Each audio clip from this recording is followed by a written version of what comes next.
അകത്ത് മദ്യത്തിൽ കൈവശമുണ്ട്. വീട്ടിൽ സമാധാനമില്ലയോ, സ്വസ്ഥതയില്ല.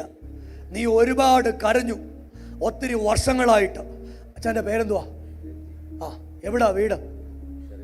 ചെറിയനാട്. ചെറിയനാട്ടുകാരൻ ഇപ്പൊ രക്ഷപ്പെടാൻ പോവാ കേട്ടോ. വീടിന്റെ സ്ഥിതിയൊക്കെ മാറും. ഈ കണ്ണിക്കൂടെ വന്ന കണ്ണുനീരുണ്ടല്ലോ, ഇത് ദൈവം കണ്ടിട്ടുണ്ട്. കയ്യൊന്നടിച്ചോ, യേശുവേ എന്ന് വിളിച്ചോ.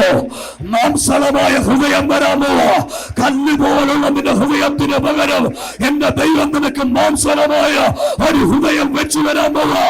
ഈ അച്ഛന് ഭയങ്കര ദേഷ്യ, ഭയങ്കര ദേഷ്യ ഇല്ലയോ? ഭയങ്കര ശുദ്ധനാ. അടിച്ചാ പിന്നെ വേറൊരാളാ. സത്യ കേൾക്കുന്നില്ലയോ? നമ്മൾ പരിചയം വല്ലതും ഉണ്ടോ? ഒരു പരിചയവും ഇല്ല. യേശുവിനെ നമ്മളെല്ലാം പരിചയമുണ്ട്. ഇന്ന് രാവിലെ നമ്മൾ ആട്ടി നിർത്താൻ പോവാ. പറ ആടി നിർത്താൻ പോവാ. നീ അടിക്കുന്നില്ല, നിർത്തിയേക്കാം. കണ്ട, ഇനി നമുക്ക് കുടിക്കണ്ട. ഈ കണ്ണുനീരുണ്ടല്ലോ, ഇത് സൂപ്പറാ കേട്ടോ. ദൈവം തൊട്ടതാ. ഇന്ന് വൈകിട്ട് കൂട്ടുകാർ വിളിക്കും, പോവരുത്, നിന്നോണം. കണ്ട, കാര്യമൊക്കെ മാറും. ഇന്ന് തൊട്ട് വീട്ടിൽ സമാധാനം തരും യേശു. സമാധാനം തരും, സ്വസ്ഥത തരും. ഇദ്ദേഹത്തെ ഓർത്ത് സന്തോഷിക്കും. നിന്റെ രണ്ടാമത്തെ കൊച്ചുണ്ട്, അതിന്റെ മേലൊരു ദൈവപ്രവൃത്തി ഉണ്ടാകാൻ പോവാ. അതിനു വേണ്ടി നീ പ്രാർത്ഥിച്ചോണ്ടാവന്നേ. എല്ലാരും കൂടെ കരമടിച്ച് യേശുവേ എന്ന് ദൈവത്തിന് സ്തോത്രം പറഞ്ഞേ.